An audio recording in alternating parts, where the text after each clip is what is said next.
Inês integrou a comissão de seleção do Projeto Paradiso, da Incubadora Paradiso, e estou vendo aqui só, vocês estão vendo, aqui, pronto. A comissão de seleção da Incubadora Paradiso, que a gente, ao final dessa Masterclass, vai contar para todo mundo que está aqui quais foram os projetos selecionados. Então, Inês, de novo, muito obrigada por participar dessa comissão, a gente sabe que foi um trabalho árduo. E depois que a Inês participou dessa comissão, a gente já conhecia bastante o trabalho dela, a gente ficou ainda mais fã de todo o trabalho dela e fizemos esse convite para essa Masterclass, que ela logo aceitou. Para quem não conhece a biografia da Inês, eu vou fazer uma breve leitura aqui. Inês Mortagaray é escritora e roteirista uruguaia, é co-roteirista de A Vida Invisível, que em 2019 venceu o Grand Prix Ansetan Regrag, em Cannes, foi indicado pelo Brasil para competir como melhor filme estrangeiro no Oscar de 2020. Ela é co-roteirista nos longas-metragens La Vida Útil, Una Novia Errante, Mi Amigo del Parque e Bem-vinda Violeta. Esse último filme ganhou o prêmio especial do júri do Festival de Sundance, de 2016, e ela também escreveu o roteiro de Tokyo Booking, finalista no Festival de Sundance em 2001 e prêmio FONA em 2002. Convido também, para quem não conhece os livros da Inês, também a conhecerem. E hoje ela vai compartilhar essa aula que ela preparou para a gente aqui, especial para todos. Eu peço para quem tiver perguntas, colocar no Q&A, o que a gente organizou aqui. A Inês fala, uma primeira parte, o que ela preparou, e depois a gente abre para perguntas. A ideia é esse processo todo durar 45 minutos, e no finalzinho a gente volta para falar da incubadora. Eu comecei aqui, né, super bem, não me apresentando, para quem não me conhece, eu sou Raquel do Vale, do Projeto Paradiso. Eu acho que quem está aqui conhece bem e bastante já o Projeto Paradiso, mas para quem não conhece, convido a entrar no nosso site, nas nossas redes sociais e saber um pouquinho mais do que a gente faz. O Projeto Paradiso é uma organização filantrópica que apoia profissionais e obras audiovisuais brasileiras. Vamos celebrar aqui em março o nosso 4º ano de existência. Estou vendo várias pessoas conhecidas aqui chegando, então é um prazer receber todos vocês. E vou parar de falar, porque ninguém está aqui para me ouvir, queremos todos ouvir a Inês. Então, Inês, muito bem-vinda, muito obrigada. E agora passo a bola aí com você. Obrigada. Muchas gracias, Raquel. Muchas gracias a Raquel, a Josefín, a Luisa y a todos ustedes, 118 participantes. Veo acá. Creciendo, ¿eh? Pero todo bien. Es como si estuviéramos en una mesa de bar y puedes hablar con la gente como amigos. Muchos, sí. Voy a elegir no sentirme intimidada en este momento. Es así, es lo mejor. Saludo a todos los participantes y quienes después también se acerquen al video que va a quedar registrado. Acompañar esta última edición de la incubadora para mí fue un honor y un motivo de aprendizaje también, junto a Severín y a Paula. Sé que acá está Camila Agustini entre los acompañantes de este encuentro. Le quiero mandar un beso muy grande y quiero decir que quiero mucho a esta gran guionista y gran amiga de la vida, que queremos, creo que somos muchos que la queremos acá. Sí, muchos. Bueno, para mí es que hablar de Brasil, o sea, hablar ahora con amigos y amigas de Brasil tiene todo que ver con el camino que se abrió a partir de Frapa, y también Camila tiene todo que ver con Frapa, con este festival de Roteiro. Me dicen si estoy hablando muy rápido, voy a intentar ir despacito. Agora, isso é bueno, se em chat alguém le gostaria, perdão, se no chat alguém quiser que ela fale um pouquinho mais devagar, eu acho que dá super para compreender, mas a gente combinou que ela vai falar em espanhol, mais um pouquinho devagar, e a própria Inês me fez uma lembrança ótima, que esse vídeo vai ficar gravado no canal Paradiso, então depois a gente vai disponibilizar no nosso canal do YouTube, também estão todos convidados a assistir lá e compartilhar de novo mais uma generosidade da Inês aqui, muito obrigada. No, decía que para mí hablando de Camila, necesito hablar de Frapa, que es este festival de roteiros que transcurre todos los años en Porto Alegre. Para mí fue muy importante esa instancia en mi camino como guionista, muy importante. Yo fui en el año 2016, invitada por Camila y también por Leo, Memis, que son los organizadores, y esa instancia de compartir, de formar parte de un colectivo, de tener la posibilidad de discutir y aprender sobre los problemas que todos los guionistas, yo creo que de los 165 que estamos acá, habemos muchos que nos enfrentamos a problemas similares y que recurrimos a estrategias similares también. Y creo que ese festival es un lujo muy raro, es una cosa rarísima, un festival de guionistas. Los guionistas nunca vamos a festivales porque no nos invitan, no estamos en los festivales son instancias bastante exclusivamente circunscritas a directoras, directores, productores y estrellas del elenco, ¿no? Actrices y actores. Por lo tanto, para nosotros como guionistas, creo que ese tipo de instancias, y también me parece que la incubadora lo es, son un gran semillero para el debate y para el aprendizaje. Y Camila fue muy generosa conmigo. Voy a volver a esto en un momento, pero le quiero mandar un beso especial. Bueno, yo tenía así como punto de partida. Quiero hablar de una frase que a mí me hace mucho sentido, es una frase de Juan Carlos Onetti, un gran escritor uruguayo, autor de toda una bibliografía muy importante, muy montevideana también. Juan Carlos Onetti dijo, se dice que hay varias maneras de mentir, pero la más repugnante de todas es decir la verdad, ocultando el alma de los hechos. Porque los hechos son siempre vacíos, son recipientes que tomarán la forma del sentimiento que los llene. A mí me parece fascinante esta idea de que la forma más repugnante de mentir es decir la verdad, porque la verdad puede enmascarar o puede ocultar el alma de los hechos. Me parece que es un canto y una invitación muy libre para la ficción, porque quien dice mentira, dice ficción. Y no es un eufemismo. Bueno, uno puede decir, no mentí, simplemente ficcionalicé. Bueno, yo en mi camino hacia el trabajo como guionista, yo he pensado mucho en el tema de la mentira. Hay toda una elegía, un gran homenaje a la mentira de Mark Twain en un ensayo cortito que les recomiendo mucho, que se llama Sobre la decadencia en el arte de la mentira. Y es una oda a la mentira, en la que Mark Twain, al final de este ensayo, termina saludando a los abogados, a todos los abogados presentes en esa sala, porque está haciendo una conferencia ante abogados, y los saluda como los grandes artífices en el arte de la mentira. Les dice a todos los abogados mentirosos. Exacto, bueno, ahí sí, se dice que hay varias maneras de mentir, pero la más repugnante de todas es decir toda la verdad, ocultando el alma de los hechos.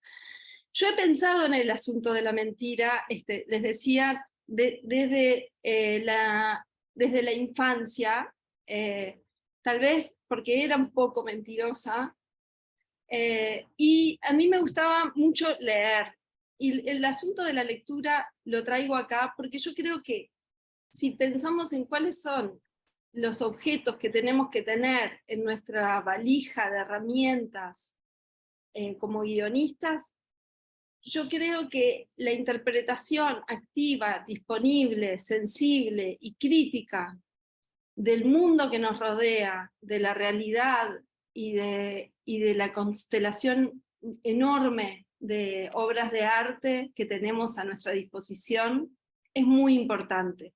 Yo creo que podemos aprender la técnica, la vamos a aprender, existe un formato, existen esas piedras que son muy seguras, que nos dan un piso, nos dan una base que es muy cierta y muy importante, pero para mí es muy importante también un estado del alma o espiritual, atento, curioso, perceptivo del mundo, porque la técnica creo que se aprende y hay distintas fórmulas que pueden resultar más o menos útiles para trabajar, y son todas muy bienvenidas. Para mí han sido muy sorprendentemente útiles, porque yo no tengo una formación como guionista curricular. Yo estudié, ahora les cuento lo que estudié, pero no fui a una escuela de cine, y entonces mi formación fue más intuitiva, y llegué bastante tarde, llegué bastante recientemente. Nuevamente Camila ha sido una gran colaboradora para mí en ese camino. Y me parece que son muy útiles estas herramientas, pero siento en el último tiempo, charlando con colegas, mucho también viendo el camino de guionistas más jóvenes, que es muy importante la condición, una condición atenta, perceptiva y curiosa del mundo. Es muy importante la cinefilia. Yo creo que así como para mí es imposible pensar en haber escrito textos literarios sin haber cultivado el placer de la lectura, del mismo modo, para mí sería imposible escribir un guión si no viera cine. Me parece que esto que estoy diciendo puede sonar muy obvio y muy evidente, pero yo no sé si lo es tanto. Porque me parece que a veces tenemos como un deseo que es como un hambre, una sed de escribir el guión, contar la historia, y desconocemos o dejamos de lado cuán útiles pueden ser toda la genealogía que tenemos a nuestra disposición y que tiene que ver con otras obras de arte cinematográficas, muchas, pero no exclusivamente cinematográficas, porque el cine tiene todo que ver con la literatura y tiene todo que ver con las artes visuales y con la música, pero también tiene todo que ver con la realidad, con la historia, con los medios de comunicación, con las noticias y con nuestra postura crítica ante un mundo muy injusto. Digo esto pensando nuevamente en la valija de herramientas que llevamos con nosotros cuando escribimos guiones. Yo les decía, cuando era chica, en mi casa había muchos libros, porque mi madre era profesora de literatura. Durante la dictadura, mi madre fue destituida, es decir, el gobierno militar que había en Uruguay prohibió el ejercicio de la docencia a muchos profesores, porque estaban considerados subversivos, eran sediciosos, o habían firmado una carta de apoyo para un paro general, una huelga. Por la razón que fuera, había muchas razones para estar en esas listas, la militancia sin duda. Mi madre quedó en una de esas listas y no pudo ejercer la docencia con sus estudiantes, y quedó mucho tiempo en casa, y entonces había en casa, además de la presencia más permanente de mi madre, y de cierta tristeza también en la casa de alguien que no puede hacer lo que quiere hacer, mucho lugar para los libros, y una cierta, también me parece, inconsciencia de qué tipo de lecturas son convenientes para los niños. Es como que la biblioteca estaba simplemente abierta, disponible, se podía leer cualquier cosa. No había mucho. Había sí algunas colecciones de Julio Verne, de Salgari, de Neil Blyton, de Louis May Alcott, pero en general vos podías agarrar cualquier libro, y yo lo hacía, yo lo hacía en mi casa, y fue para mí la condición de la lectura se volvió una condición muy importante, que yo creo que nunca llegué a cultivar en la vida adulta con la pasión y con la libertad con la que lo cultivé cuando era chica. Pero entonces empecé a escribir, y yo creo que empecé a escribir como resultado de haber sido primero una lectora. O sea, creo que estas dos son caras de una misma moneda, del mismo modo que creo que escribir guiones y ver cine no están disociados, están exactamente en el mismo núcleo. Del mismo modo, y hay un tercer núcleo que quiero traer, que la memoria y la imaginación son parte de un mismo nodo. Entonces, lectura y escritura literaria, cinefilia y escritura de derroteiros, memoria e imaginación valiéndose de la imagen para la misma construcción. Yo creo que en los tres mundos está la ficción, que bueno, es una forma de volver a lo que decía Onetti, ¿no? El alma de los hechos construida en base a una ficción. Se puede contar más, yo creo que yo aprendí más sobre la historia sangrienta del nacimiento de la nación uruguaya gracias a La Tierra Purpúrea, que es una gran novela de un autor que se llama Guillermo Enrique Hudson, inglés, argentino, que vino como viajero al Uruguay y contó este libro que es medio un libro de aventuras, muy sangriento, pero muy bello. Yo creo que aprendí más sobre cómo era el Uruguay de fines del siglo XIX, gracias a esa novela, que en las clases de historia que tuve cuando tenía 16 años. Yo creo mucho que la ficción es capaz de condensar la historia y de establecer un vínculo muy emocional con nosotros como lectores y como espectadores, y por eso traigo lo de la imaginación, ¿no? La memoria y la imaginación como parte de un mismo núcleo. La ficción permeando todo. Y bueno, entonces cuando yo era chica, retomo esto, cuando era chica, yo pensaba que como a mí me gustaba escribir, y iba a tener que hacer una carrera universitaria, porque en mi familia no se discutía que uno terminaba sexto de secundario y tenía que seguir la carrera universitaria. Para eso había que, en mi caso, viajar 500 kilómetros. Yo no soy de Montevideo, soy de una ciudad que queda al norte, a 500 kilómetros, Salto, y me vine acá y estudié Ciencias de la Comunicación. Y estudié Ciencias de la Comunicación porque yo había leído que los escritores en general eran periodistas. Cuando yo veía de chica las contratapas de los libros que leía, para ver la biografía de los autores, en general todos eran periodistas. Yo dije, bueno, si tengo que estudiar algo, lo que más me va a acercar es eso.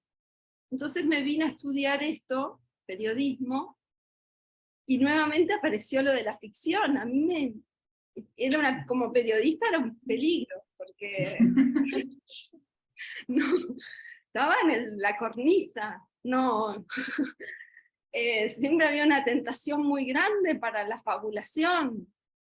Entonces, me pasó que en la carrera conocí a mis amigos, éramos un grupo de unos 7, 8 amigos, muy cinéfilos en general, y yo me hice socia de Cinemateca. Y acá quiero hacer otro punto.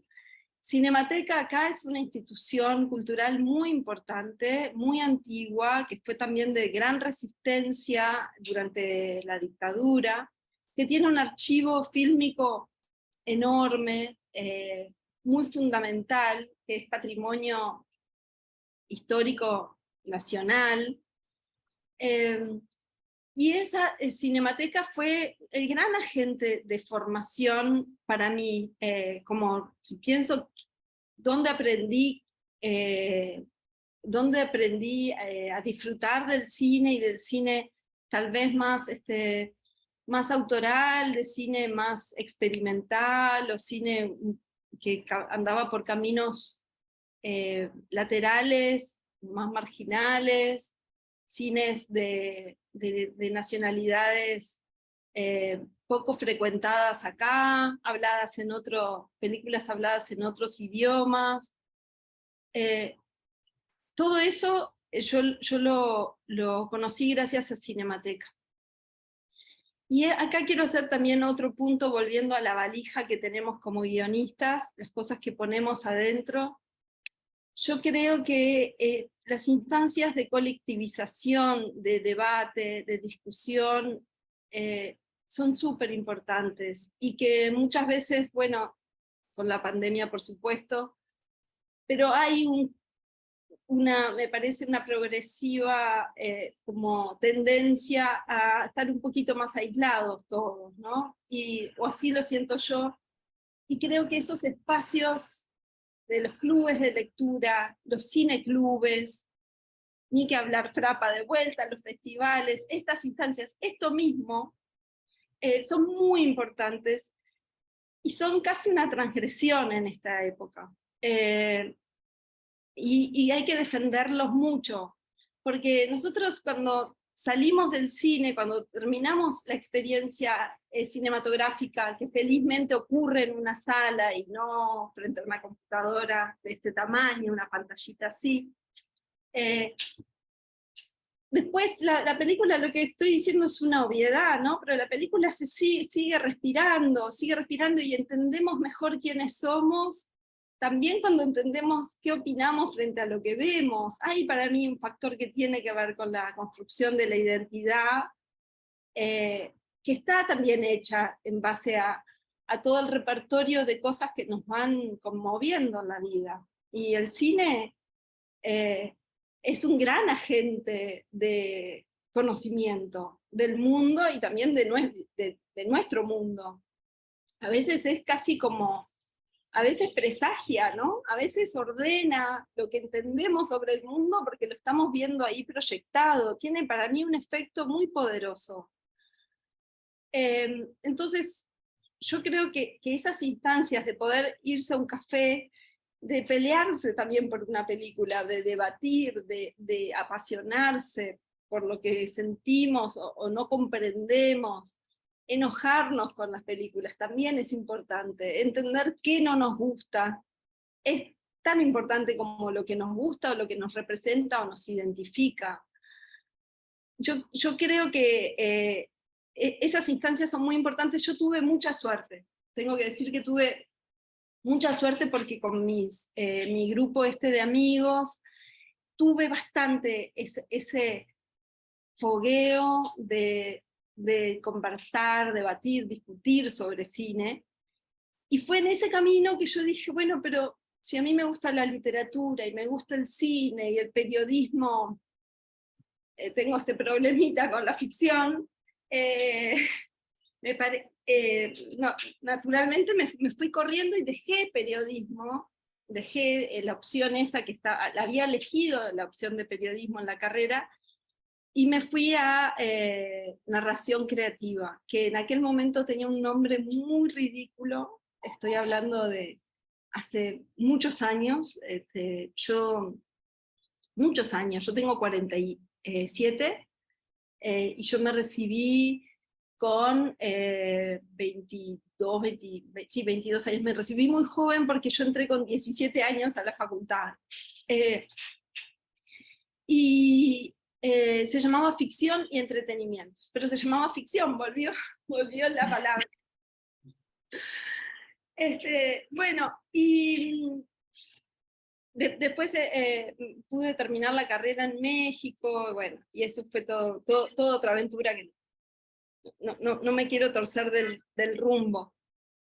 Pero decía que para mí la formación cinematográfica por excelencia creo que se dio en Cinemateca, y creo que esas instituciones son importantes. Y cuando no existen, creo que las tenemos que buscar. Y eso requiere de nosotros una cuestión mucho más activa. Y a veces es entre amigos que se trafican un poco también las películas, porque la palabra creo que no es inocente, se trafican las películas. Yo cuando veo algo que me importa mucho, lo recomiendo, intento que la gente cercana también lo vea. Bueno, decía antes esta cuestión sobre nuestra disposición, nuestra disponibilidad para leer el mundo.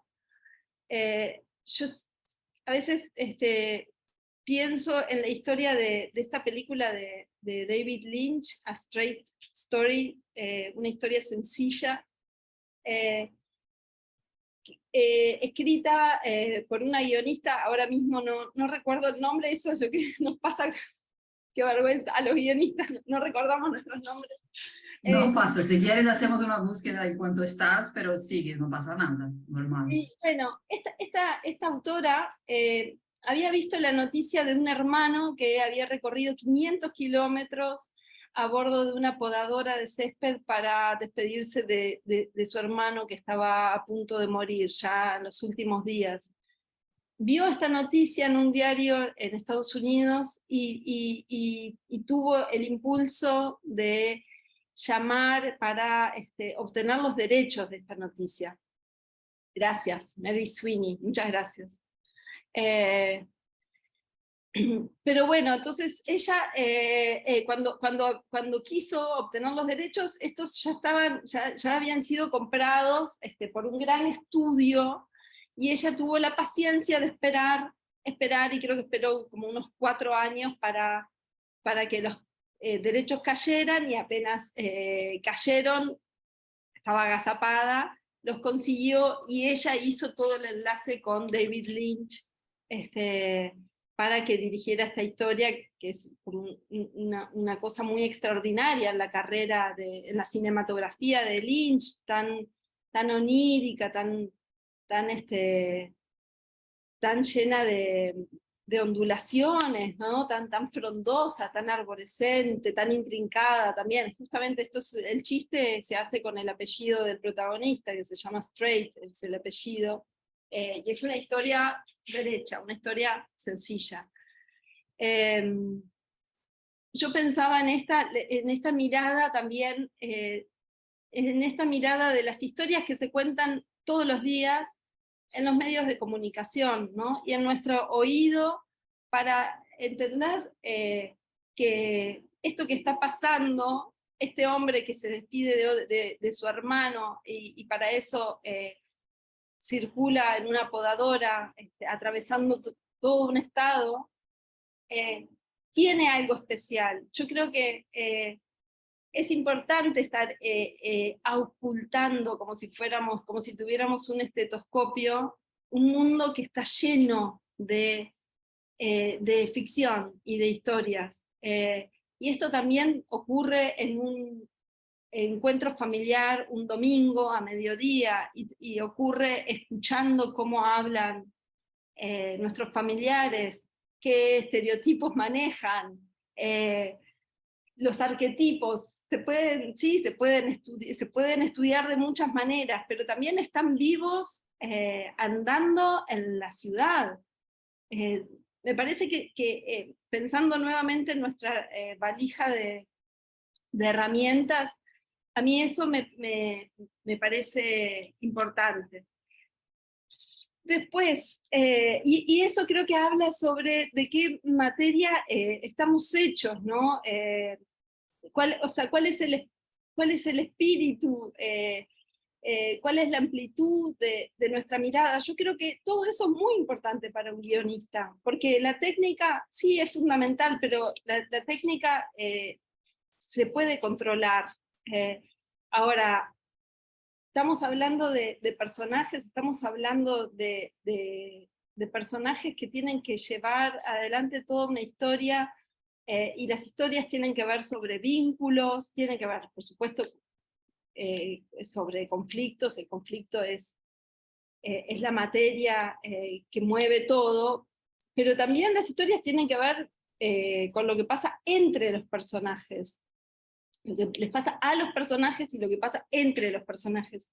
Entonces creo que todo el estudio que podamos hacer sobre las maneras que tenemos de vincularnos, sobre el afecto, sobre la ira, sobre los celos, sobre las deudas del pasado que se nos vienen a cobrar en el presente, sobre los remordimientos, sobre la redención, todas esas historias, porque siempre son las mismas historias, cruzadas y vistas a través de un filtro diferente, son muy importantes. Y acá quiero hablar un momentito de Mario Lebrero. Yo, cuando vine a Montevideo, además de anotarme en Cinemateca, empecé un taller literario, porque bueno, yo tengo un pie en el cine, un pie en la literatura. Y Mario Lebrero, que era un gran escritor, un escritor muy, muy de culto en Uruguay, se murió en el año 2004, era un gran amigo, muy querido, escribió esto. Está hablando de literatura, pero yo creo que nos sirve para pensar en cine. Dice: si yo digo, una mañana fui a trabajar, estoy transmitiendo información intelectual, no artística, no literaria. Pero si cuento cómo me levanté, me puse la ropa, tomé el desayuno, salí a la calle, esperé el ómnibus en la esquina, subí al ómnibus, hice el viaje, llegué a la parada próxima a la oficina, caminé hasta la oficina, estoy desarrollando esa información en algo parecido a imágenes. Pero todavía estoy enunciando los titulares, haciendo un resumen.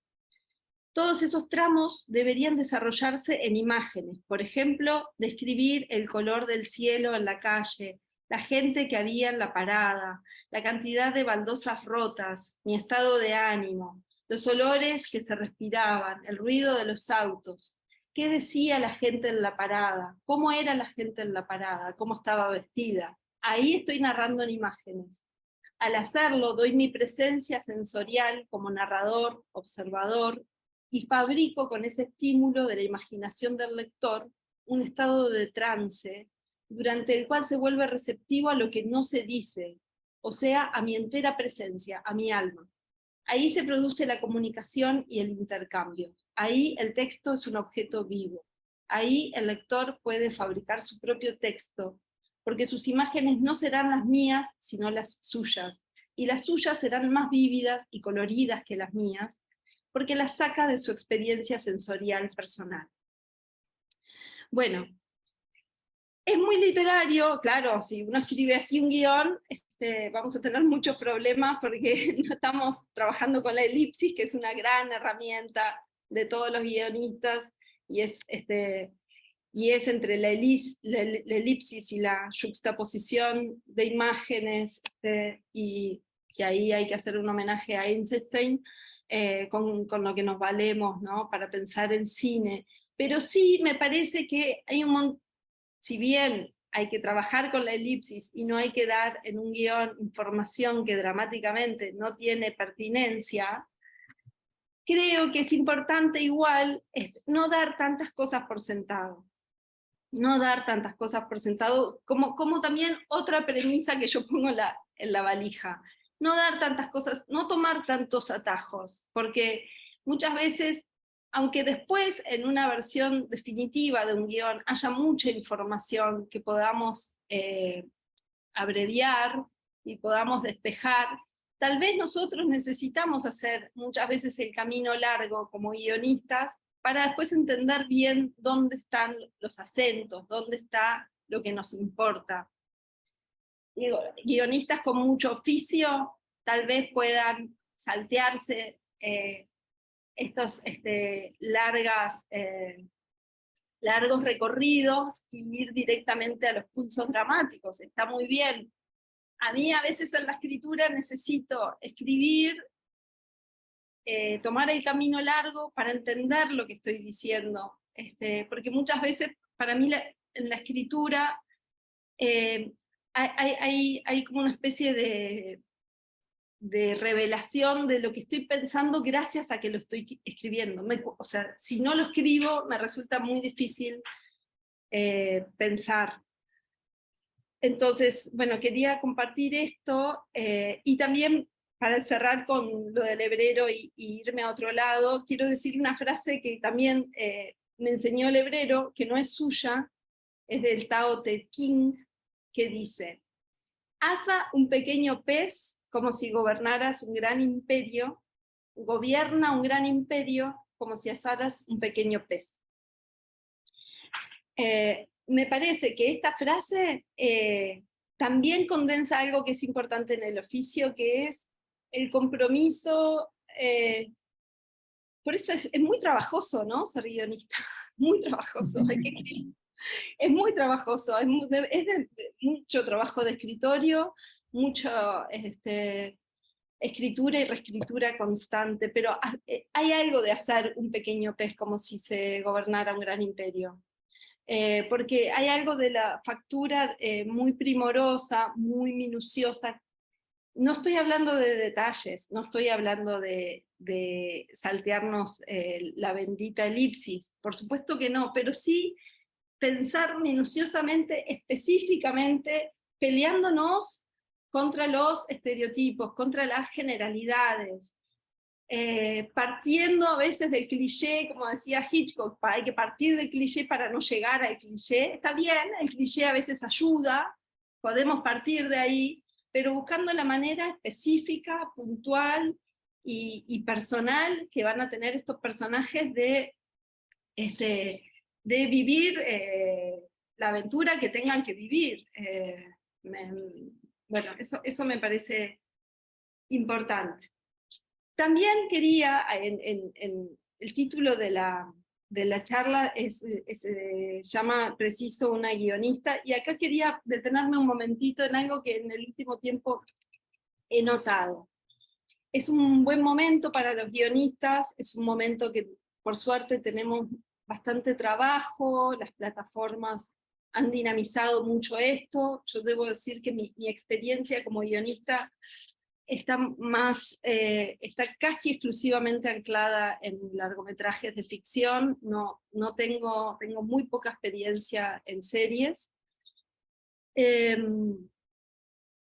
Decía, es un momento de mucho trabajo, y me ha pasado en algunas oportunidades que hay alguna propuesta, una reunión inicial para pensar un proyecto de parte de algún productor o algún director que dice: yo necesito una guionista mujer. Y a mí la invitación a necesito una guionista mujer me ha llevado a pensar,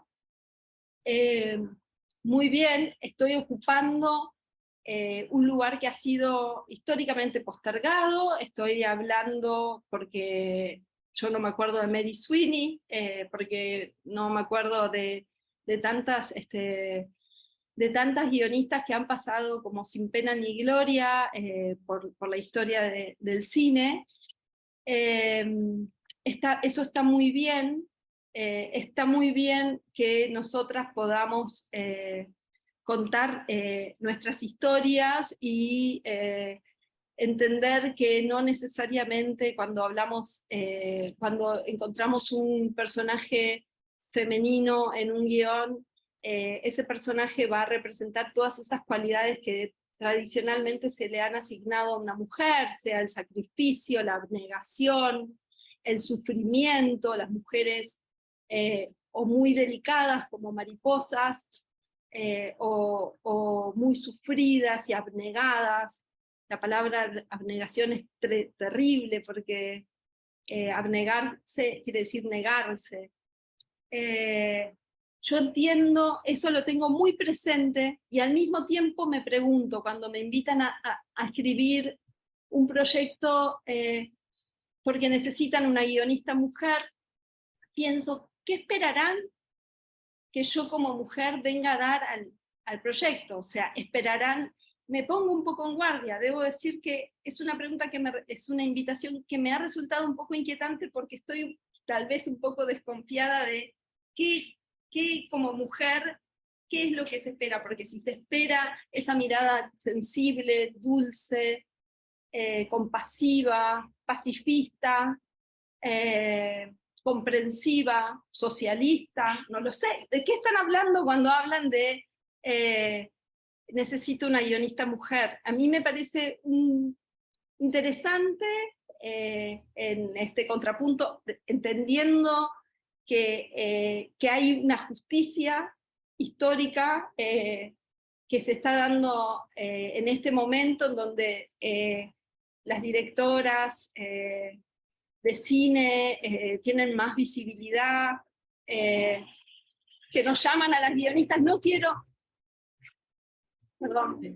quiero ser ingrata con esto, simplemente quiero poner una nota de pregunta sobre qué se supone que carga una mirada de una mujer como guionista, porque la desconfianza es si no está también ahí el machismo agazapado, ¿no? De qué se supone que una mujer tenga, cómo escribe un guión una mujer, cómo yo como mujer, es una mirada de una mujer, la portadora de un aparato reproductor femenino. ¿Y llegaste cuando te pidieron eso, preciso, busco una guionista mujer, tú llegaste a preguntar lo que buscas? ¿Y tuviste alguna contestación? Bueno, en general sí trato de...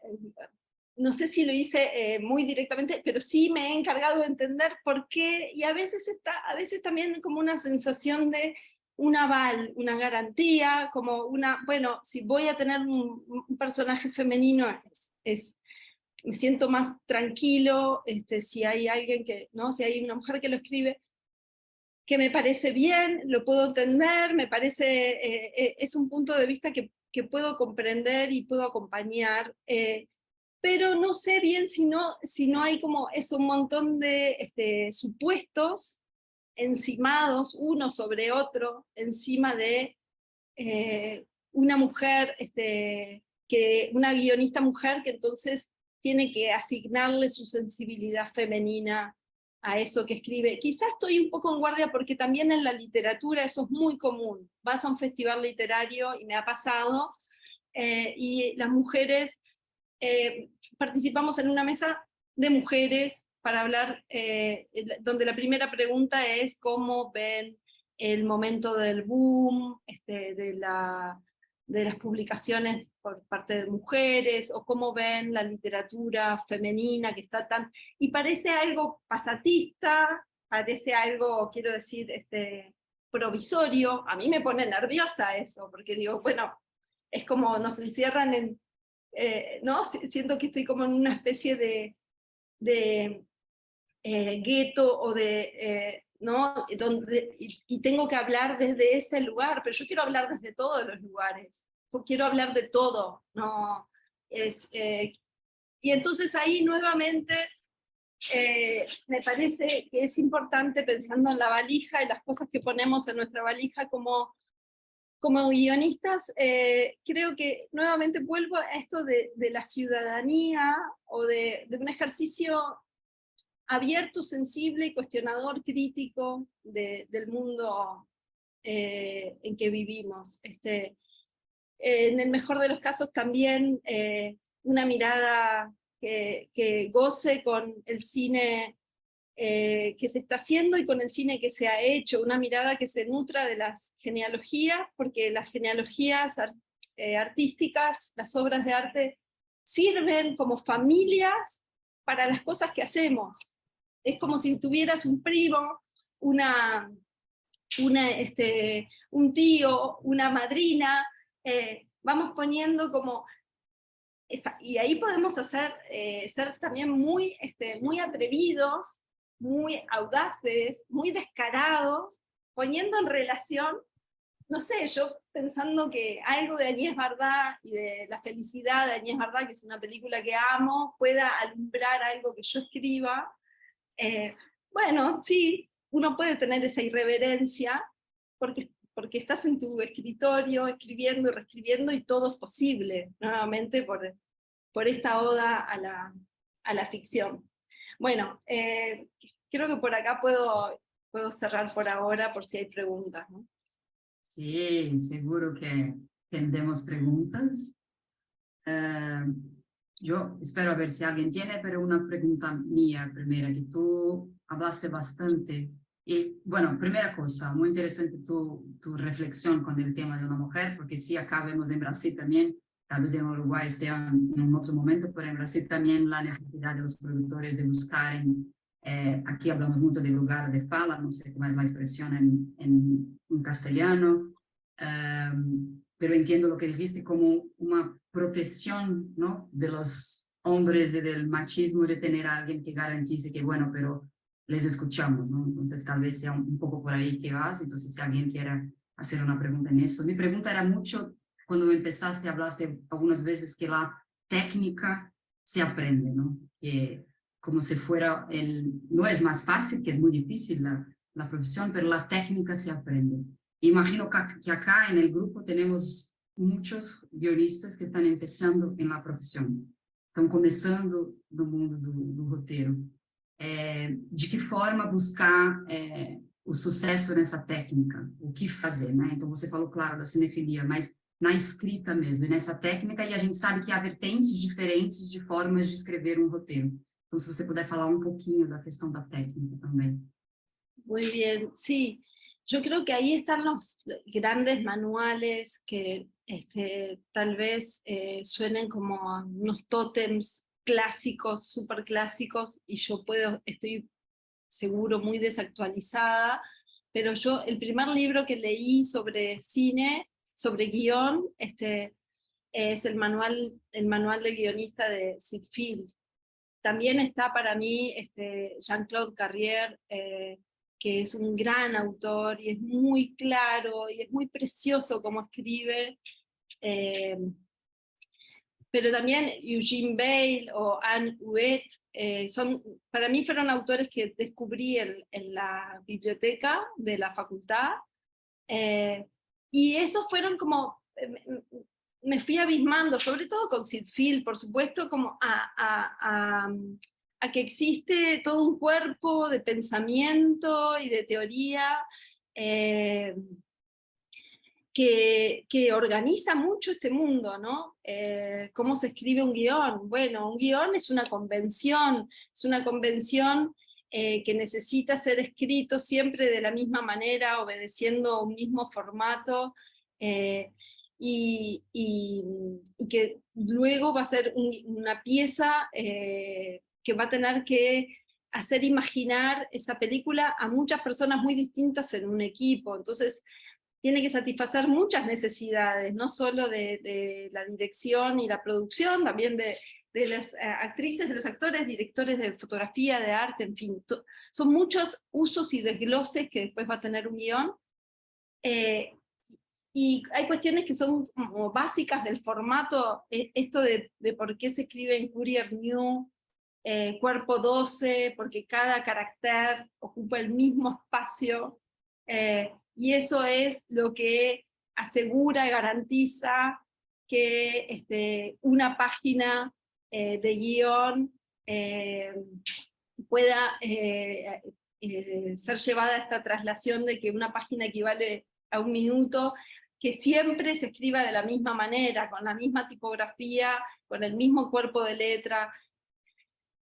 A mí, por ejemplo, en este camino, más allá de esos libros y los manuales que son los clásicos, en el último tiempo, el trabajo en compañía, el trabajo en equipo, yo creo que es muy importante porque justamente se establece la complementariedad de las miradas. Yo he trabajado mucho en equipo, nuevamente hablo de Camila porque hemos escrito mucho juntas, ella es como la ingeniera, ella se presenta así, la ingeniera, y a mí me ha enseñado muchísimo, por ejemplo, ese trabajo en conjunto.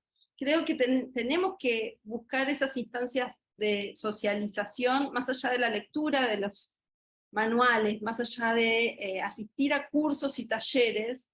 Yo creo que el trabajo en equipo, el co-guión, es muy potente porque ponemos nuestras ideas a resistir. Hay una fricción natural que se genera en la colaboración. Hay ideas que capaz para nosotros pasarían como ideas óptimas, que no logran traspasar esa frontera porque las tenemos que debatir. Yo creo mucho, o sea, creo que ese trabajo también habla de la técnica. A mí en el último tiempo, por ejemplo, cuando yo había escrito varios guiones de películas antes de conocer el famoso esquema de las 8 secuencias. Y conocí el esquema de las 8 secuencias y dije, Dios mío, ¿cuánto tiempo perdí quebrándome la cabeza cuando existía esto que me facilitó la vida? Porque entiendo que a veces llegamos intuitivamente, porque sabemos cómo se cuentan las historias, porque las hemos contado en la mesa de la familia a mediodía, sabemos, usamos gatillos del relato naturalmente, contamos un chiste y tiene 3 actos, cualquier chiste, por supuesto que sabemos más o menos intuitivamente, pero después disponer de esas herramientas, por ejemplo la de las 8 secuencias, a mí me hicieron entender cómo a veces, solo por acaso, por suerte, o por esta intuición, las cosas que yo había escrito habían quedado más o menos, se habían contado con una síntesis, con una gracia, con una tensión, pero que tal vez conociendo estas herramientas y usándolas, podía afinar mucho más la puntería. Entonces, yo creo que son importantes estas herramientas. Después podemos no usarlas, y sobre todo si queremos bucear en un cine más experimental y más autoral, podemos ignorarlas olímpicamente. Está lleno de ejemplos de grandes películas que se hicieron con guiones muy breves. Este fin de semana vi de vuelta The Party, ¿no? Una fiesta inolvidable con Peter Sellers. Y yo quiero leer ese guión, pero estoy segura de que tiene que ser un guión muy breve, porque es una película que prácticamente no tiene diálogo, que es muy física, de un humor, ¿no? Casi clown. Entonces, pero si terminamos escribiendo el guión de una preciosa película, y nuestro guión tiene 20 páginas e ignoró olímpicamente todas las herramientas, perfecto, pero creo que hay que conocerlas porque no podemos ser necios, ¿no? Sim, sim. Digo, Temos hay aqui mais mucho talento para ser necio. Sim, com certeza. Temos uma pergunta da Eugênia Kimura aqui, pedi para o pessoal escrever as perguntas nessa parte do Q&A, escrever em português também, sem problemas. A Eugênia pergunta, como Inês faz para humanizar antagonistas e não torná-los muito planos, com características vilanescas demais? É grande lá. Bueno, voy a tratar de contestar cortito las preguntas. Bueno, yo tengo vi muchas telenovelas cuando era chica y también está muy cerca para mí el melodrama. Y me gusta mucho Bette Davis y me gusta mucho All About Eve. Así que me gusta el mundo de las villanas y las heroínas, me gusta mucho Lo que el viento se llevó, pero también la verdad es que tengo un radar cuando he leído guiones donde siento que los personajes están ahí repitiendo esas fórmulas que aprendimos a ver, ¿no? La villana es frívola, veleidosa, desalmada, no tiene contradicciones. bueno, ahí me parece que se me dispara la alerta. Yo creo que la respuesta está en las contradicciones. Entiendo que los personajes tienen que tener como una especie de, es como un mago, ¿no? que muestra algo acá porque está ocultando algo acá, y quiere que veas algo acá, pero en realidad la magia la está haciendo atrás. Yo creo que con los personajes pasa algo así, hay algo que puede ser visible delante, pero es interesante trabajar eso otro que no es tan visible un poquito por atrás, y ahí está esa tensión clásica de lo que un personaje quiere versus lo que un personaje necesita, ¿no? Esas premisas también ordenan, o sea, la premisa, lo que un personaje quiere versus lo que necesita, ayuda a construir personajes más complejos. Vale, eu creio que aí já entras um pouco também na pergunta de Ju Capilé, que é o que é importante na hora de construir um personagem marcante. Eu acho que você falou do vilão, mas também entrou nessa seara do personagem marcante. Não sei se quer adicionar algo nisso ou podemos ir para a próxima. Yo creo que sí, que va por ahí, que es el uso de ese artilugio que me parece que es potente, que es preguntarnos, porque también lo que pasa cuando escribimos, creo, es que escribís un storyline, escribís una sinopsis, escribís, si el proceso fuera storyline, sinopsis, argumento, escaleta, guión, por ejemplo, ¿no? Que puede ser un camino clásico. Es muy normal que tengas que volver una y otra vez a esa sinopsis o ese storyline para acabar ahí y borrar, porque la historia a veces va cambiando y nos va mostrando qué es lo que queremos contar, cuando el trabajo ya tiene varias capas, ¿no? Entonces, en ese sentido, creo que también los personajes se van revelando a medida que trabajamos en ellos. Ok. O Jaime Sandoval pergunta, em tu práctica guionística, manejas regularmente el concepto de los turning points narrativos tan típicos de la economía del lenguaje del guión norteamericano? Sí, Sí, por lo que decía, sí, a veces más intuitivamente de lo que me gustaría. A veces es como tengo que pararme a pensar y busco de vuelta esto, por ejemplo, las 8 secuencias, y digo, a ver, ¿dónde está la noche oscura del alma? A ver, la secuencia 6, ¿dónde está? Y cuando la encuentro, digo, bueno, está. Sí. E aqui temos duas perguntas que talvez você consiga abarcar, o Pedro Guimarães e a Ana. O Pedro comenta que vem do teatro para o cinema, ele é primeiro ator, depois dramaturgo e agora escreve roteiros. E ele tem uma certa dificuldade em descrever as cenas sem perder nas intenções que acabariam beneficiando mais uma atriz ou um ator. Então, a linguagem do teatro para a linguagem do cinema. E a Ana Mendes, por sua vez, fala que ela se identifica muito com você na união entre literatura e cinema.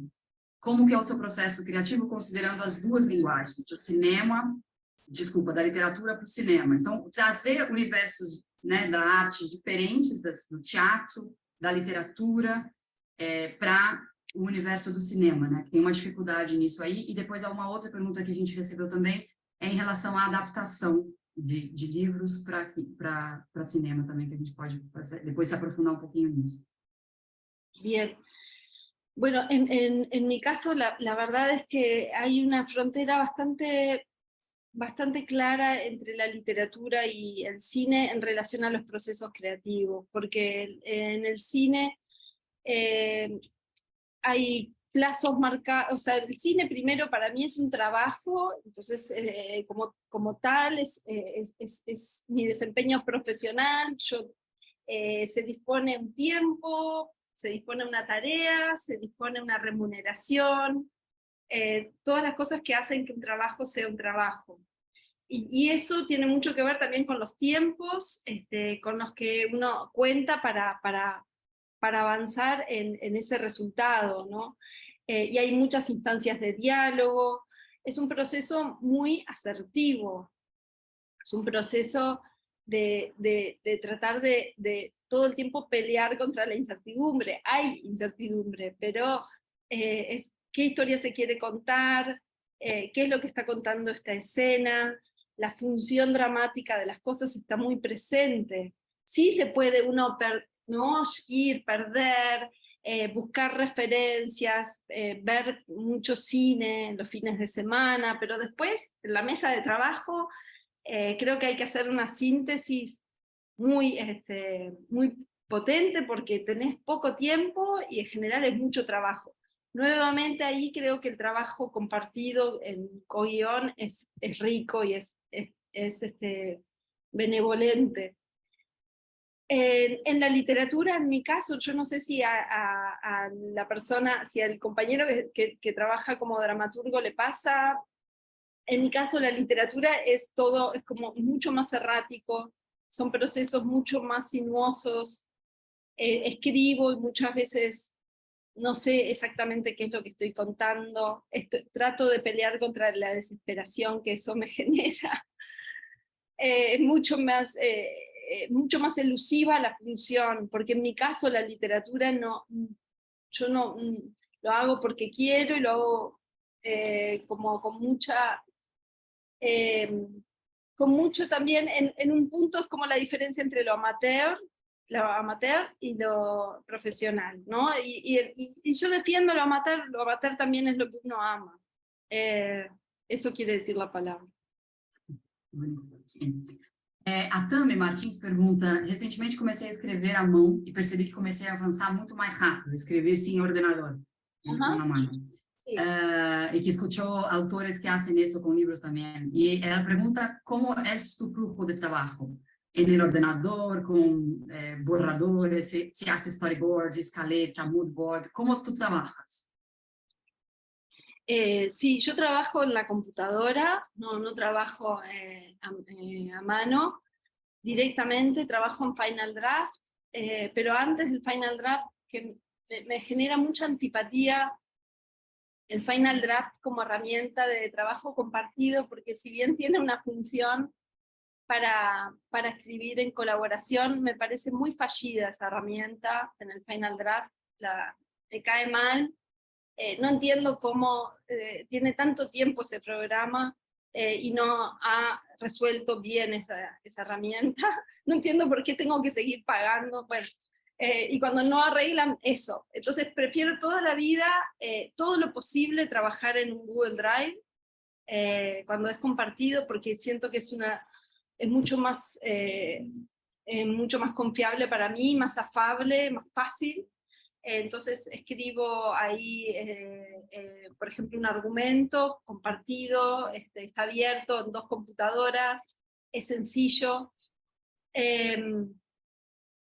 Después la escaleta, he hecho trampas al Final Draft y también lo he escrito en el Drive y después lo paso para poder prolongar todo lo posible esa plataforma más abierta y de colaboración más fluida, porque cuando entras en el draft, el collaboration, no me acuerdo cómo se llama, el botón ese, para mí es un desastre. Y después sigo así, y trabajo, en general trabajo acá en casa, y en general, bueno, también las rutinas tienen que ver también con cuestiones como todo el mundo, ¿no? De la familia. Sim, claro. Adriane de Faria, quando você falou sobre o procura-se roteirista mulher, acho que cada vez mais essa busca torna-se específica em gênero, território, identidades. Sendo uma roteirista da Amazônia, sinto que isso, ao mesmo tempo, é uma reparação histórica, mas gera um estereótipo sobre que tipos de histórias somos capazes de escrever. Como você faz para superar esses estereótipos sobre ser uma mulher roteirista?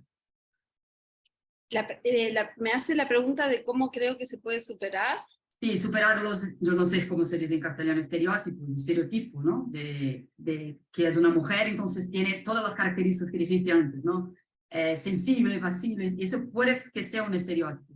Y lo que dijo Adriana acá es que a lo mejor eso también pasa con quien viene de Amazonia, la gente espera, hay un estereotipo de gente de Amazonia, hay un estereotipo de quien es trans, de quien es lo que sea, que buscan cada vez más eso, pero también puede caer en el riesgo, ¿no? Y en el error de estereotipos. Bueno, muchas gracias, Adriana. Sí, creo que el concepto que dijiste de reparación histórica es fundamental, creo que hay que tenerlo súper presente.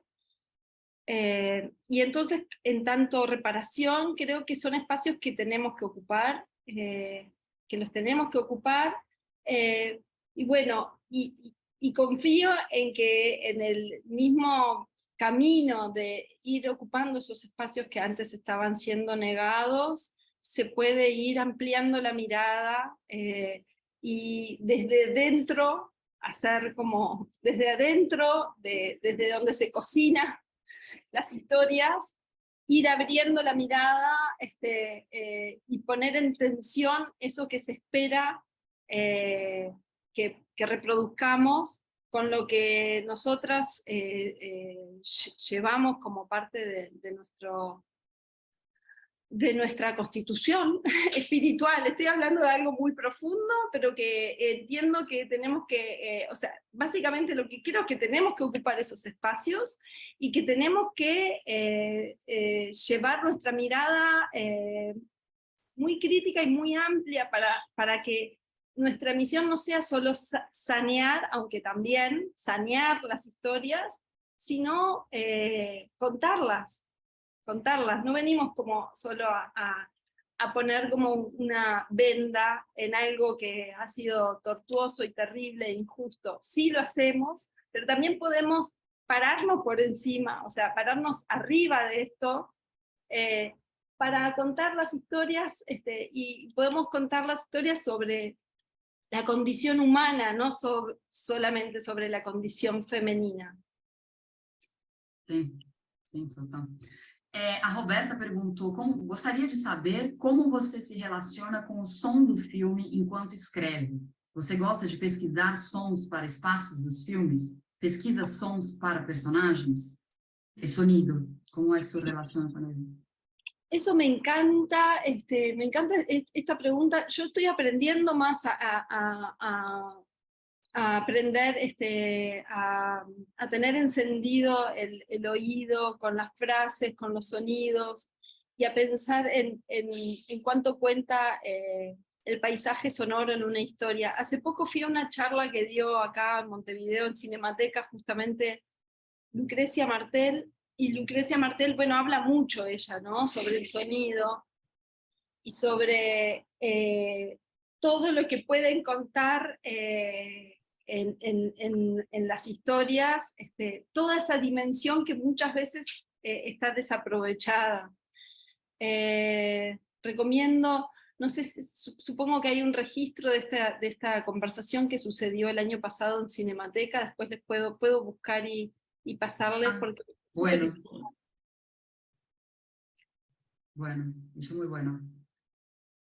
Podemos buscar, podemos hablar también con la propia Cinemateca de Uruguay, pero tú puedes, si hace eso para nosotros. Incluso hay 2 o 3 preguntas aquí sobre sugerencias de autores, de películas. Yo no sé si tú tienes eso, ¿sabes? Como una bibliografía, un listado que la gente tiene que ver, que leer para aprender el tema del guión, y si puedes compartir esto con la gente, ¿no? Claro que esta va a ser grabado, pero si tienes algo, un listado de obligación, todo guionista tiene que ver, tiene que leer determinada película o determinado libro. Eso también sería muy bueno si pueda compartir claro, con nosotros. Yo les puedo mandar, sí, yo tengo en realidad di algunos talleres de guión acá en la Escuela Nacional de Bellas Artes o en la Universidad Católica, y tengo es una lista de libros queridos que sí los tengo reunidos en una bibliografía y se los puedo pasar si eso... Muy bueno, se podemos compartir com todos, então vamos compartilhar com todos essas sugestões da Inês, porque algumas pessoas já indicaram livros e querem saber o que você sugere, então ótimo, vou esperar também. A Karina pergunta que queria que você falasse um pouco sobre o processo da pesquisa. Se tu mesmo lo haces a pesquisa, se tu tienes uma pesquisadora en el equipo, como tu haces el tema de pesquisa? No, en los últimos 3 años me vi comprometida con un proyecto de ficción, de un largo, que requería la lectura de muchos libros, porque se trata de la adaptación de una crónica periodística sobre unos hechos históricos que transcurrieron en los años 70, acá en el Cono Sur, y hay mucha bibliografía sobre el asunto, los personajes, muchos están vivos, entonces eso es una cosa bastante sensible como materia de trabajo. Eso a mí y a mi co-guionista, que se llama Arauco Hernández, uruguayo también, nos llevó a trabajar con una biblioteca gigante. Nos trajimos para ese desarrollo 20 libros, no puedo decir que leí los 20 de cabo a rabo, somos 2, pero sí que han sido libros que han estado cerca del proceso, sobre todo de gestación de la historia. Después ya muchas veces hacemos después saltos triples mortales, ¿no? Nos vamos alejando cada vez más, pero me parece que como punto de partida es importante cuando estamos hablando de una adaptación y de un periodo histórico particular que ha sido muy estudiado, es importante estudiar, y no he delegado esa tarea en ese proyecto, pero en un proyecto en el que estoy ahora trabajando, es un proyecto para un largometraje de ficción en Chile. Existió la figura de la investigadora, es una periodista, también es una adaptación, en este caso es un ensayo, es bastante extraño como para mí como ejercicio, y existió la figura de una investigadora que trabajó mucho, varios meses en una investigación con varios informes, y mi co-guionista, que se llama Paloma Salas, y yo nos valimos mucho de esos informes para entender la historia. Muy bueno. Tenemos tiempo para una última pregunta, y yo voy a hacer aquí la pregunta de Marina Couto, que me encanta cuando entra un poquito en la parte de la producción, que no es mucho el de guionista acá, pero ella pregunta, ¿en qué punto, cuando empiezas a preocuparse con el presupuesto de la película? ¿Cuánto va a costar? Si deja fluir la escrita, lo que está haciendo, y ahora subió la pregunta de Marina, que estaba aquí, alguien la apagó. Pero lo que pregunta es si tú tienes libertad de escribir o ya piensas en el presupuesto y ya te limitas. ¿Cómo trabajas eso? Principalmente cuando está próximo, cerca del productor ya directamente, ¿no? Trabajando como, ¿no?, una encomienda. Sí, bueno, tuve la experiencia de escribir un guión que no se produjo, todavía está ahí como en una especie de limbo. Lo escribimos con Arauco, con este amigo co-guionista, con absoluta libertad, absoluta, y nos fuimos tan lejos como quisimos. Y nos pasó, por supuesto, que después la lectura de los productores fue una lectura muy preocupada, ¿no? Estaban muy contentos con el guión.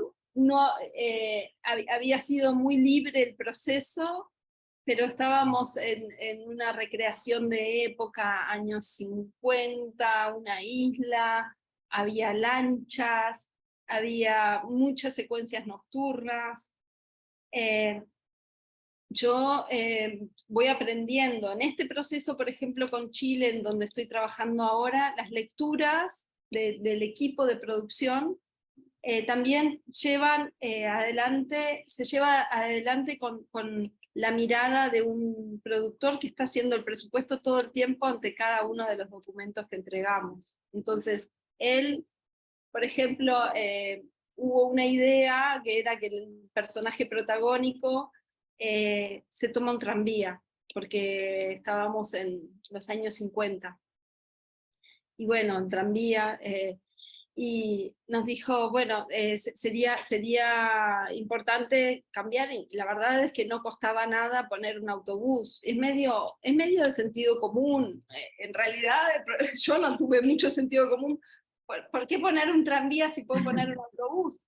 Me parece que son pequeños ajustes que tenemos que hacer muy automáticamente, que es que en la medida que queramos como... que no conspire contra la creación, todos los ajustes que se puedan hacer desde ya para hacer más posible una producción son bienvenidos, ¿no? Entonces, creo que esa traducción hay que hacerla muy temprano en el proceso. Vale. Sí, los productores agradecen también. Sí. Claro. Bueno, Inés, llegamos al tiempo de las preguntas. La gente ya está acá elogiando la participación, la masterclass, foi tudo muito bueno. Muitíssimas graças.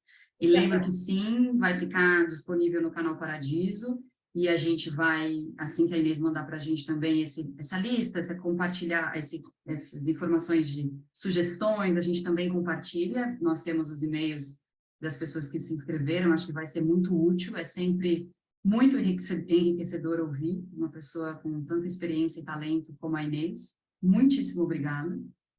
E agradecer de novo. Muchas gracias, yo estoy muy agradecida. Muitas graças, de verdade.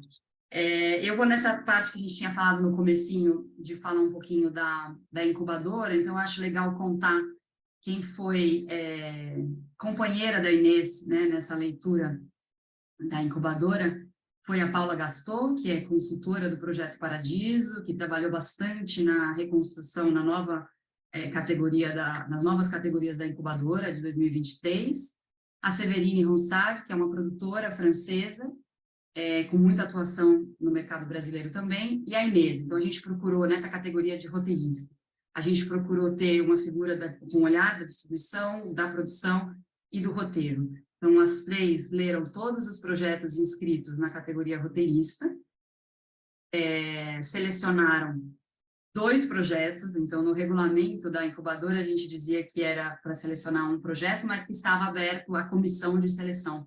E essa comissão avaliou que seria importante a seleção de 2 projetos, então eu vou dizer aqui quais foram os 2 projetos selecionados. Um é o Eu Roubei a Chuva por Amor, que o roteiro é do Rafael Assunção, que é de Belo Horizonte, Minas Gerais. E, coincidentemente, o Rafael foi premiado no Frapa do ano passado, ele ganhou o melhor roteiro do Frapa no ano passado, então, relembrando aqui o que a Inês falou também da importância, da relevância e do destaque que tem o Frapa para o mercado brasileiro, e eu diria internacional também, porque eles atraem também players internacionais, o Frapa que é parceiro, não somente da incubadora, mas do Projeto Paradiso como um todo. E o outro projeto selecionado foi o projeto Yellow Cake, das roteiristas Celina Ximenes e Larissa Estevam, ambas do Ceará. O parceiro de seleção, ou seja, o parceiro que indicou o projeto para concorrer a uma vaga na incubadora, é o Sena 15, um laboratório do qual o Projeto Paradiso também é parceiro desde 2019. Então, damos parabéns aos selecionados. O Rafael, como já tinha recebido o prêmio, ele já era talento da Rede Paradiso de Talento, então já tinha recebido essa bolsa, esse prêmio do Projeto Paradiso. E a Celina e a Larissa passam a integrar a Rede Paradiso de Talentos agora com a incubadora. Cada projeto vai receber o valor de R$30 mil, e a consultoria da Paula Gaston e também o olhar, a Severine e Inês participaram dessa conversa também de como os projetos podem seguir daqui para frente, muito focado no roteiro. Então, essa categoria roteirista do coração. Esses 2 projetos não têm ainda produtoras, estão nesse trabalho. Estou vendo aqui perguntas, né, de como participar da seleção da incubadora. Por meio de parceiros, a pessoa tem que participar de um laboratório ou de um evento parceiro da incubadora. No nosso site tem a relação de todos os parceiros. Este ano, em 2023, nós ampliamos, são mais de 10 parceiros da incubadora Paradiso, e procuramos também uma nacionalização, então, de vários territórios do Brasil. Até o ano passado, a gente tinha 3 parceiros específicos, a Mostra de Cinema de São Paulo, o Sena 15 e o Laboratório Novas Histórias. Este ano a gente ampliou, recebemos de mais de 10 parcerias, e aí o parceiro que indica qual projeto deve concorrer a uma vaga na incubadora. Foi assim nesse ano de 2023, então o Frapa indicou o roteiro do Rafael, e o Sena 15 indicou o Yellow Cake, de um projeto de Fortaleza. E aí a gente tem uma outra categoria, que é a categoria Premiere, que é voltada para o primeiro longo, em que a gente teve uma outra comissão que considerou também o olhar da Paula e da Severine, tendo em conta a Paula, de novo, como distribuição, ela também produz, mas muito com o olhar da distribuição, a Severine, que eu já falei aqui, e a gente teve como representante aqui dos roteiristas nessa comissão a Jaqueline Souza, que eu acho que grande parte das pessoas que estão aqui conhece. A Jaqueline, com uma alegria para a gente, foi uma das primeiras pessoas a integrar a Rede Paradiso de Talentos, recebeu toda a bolsa da Incubadora Paradiso lá em 2019, para um projeto que está em desenvolvimento, e participou dessa comissão. E eles escolheram, a comissão escolheu o projeto Borda do Mundo, que tem direção e roteiro da Josefarte, roteiro também do Guilherme Zanella, a Jo do Rio, o Guilherme do Rio, e produção da Clarissa Guarilha, da produtora Arissas. Então, o Guilherme e a Jo, coincidentemente, já faziam parte da nossa rede também, por receberem outras bolsas do Projeto Paradiso, e a Clarissa passa a integrar a nossa rede também. Parabéns para a Jo, para a Clarissa e para o Guilherme. E aí, por último, encerrando a última categoria da incubadora, que é a categoria Argumento, a gente fez um desenho bastante específico aqui, nesse desenho da Incubadora 2023, buscando projetos já de produtores e roteiristas e diretores mais experientes, que estivessem já num estágio mais avançado da carreira. Então, foi uma parceria com produtoras, feito sob convite, com determinados critérios que essas produtoras pudessem atender. E o projeto selecionado se chama Uma Mulher, com direção e roteiro da Juliana Rojas e produção da Sara Silveira, da 19 Som e Imagens. Então, esses são os selecionados para a Incubadora Paradiso 2023. Eu comentei que parabéns para todos que estão aqui, eu estou vendo aqui o Guilherme no chat, eu não consigo acompanhar todos, mas parabéns para todo mundo, a gente está muito feliz. Na incubadora roteirista, os 2 projetos recebem cada um R$30 mil, bastante voltado para o roteiro, praticamente 100% do recurso voltado para a questão do roteiro. Na incubadora Premier, o projeto recebe o apoio de R$70 mil, e aí vai ser um trabalho desenvolvido com a produtora e com a consultoria aqui do Projeto Paradiso, de como aplicar, como vai ser utilizado, pensando na melhor forma para o projeto. E na categoria Argumento, o projeto recebe R$90 mil. Essa incubadora foi o primeiro programa, a Incubadora Paradiso é o primeiro programa que o Projeto Paradiso lançou, lá em 2019. A gente ainda se apresentava como Instituto Olga Rabinovich, então ainda foi bem no começo do Projeto Paradiso. A gente tem muito carinho e muito trabalho dedicado aqui na Incubadora Paradiso. É com alegria que a gente anunciou essa reformulação e anuncia aqui os selecionados dessa edição.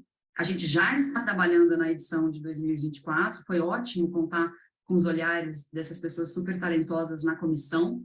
Então, a gente pensou bastante, por exemplo, houve projetos que eram adaptações literárias, então, eventualmente, será que vale pensar em alguma coisa exclusiva para adaptação? A gente, a partir das comissões, também pensou em outros caminhos possíveis. Então, logo, logo, a gente vai poder falar da Incubadora 2024, mas, então, pelo momento, a gente parabeniza de novo todos os selecionados para 2023, deseja, desde já, muita sorte para os projetos contemplados, muito trabalho pela frente, e desejando desde já que daqui a pouco a gente possa ver, daqui a pouco não, que a gente sabe que no audiovisual demora até desenvolver, fazer o roteiro, mas que a gente possa ver essas obras nas telas e todo mundo comemorar junto.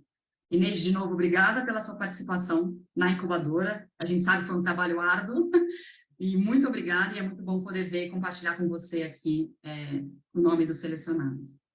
No, un placer totalmente mío. Muchas gracias por la confianza, por la invitación.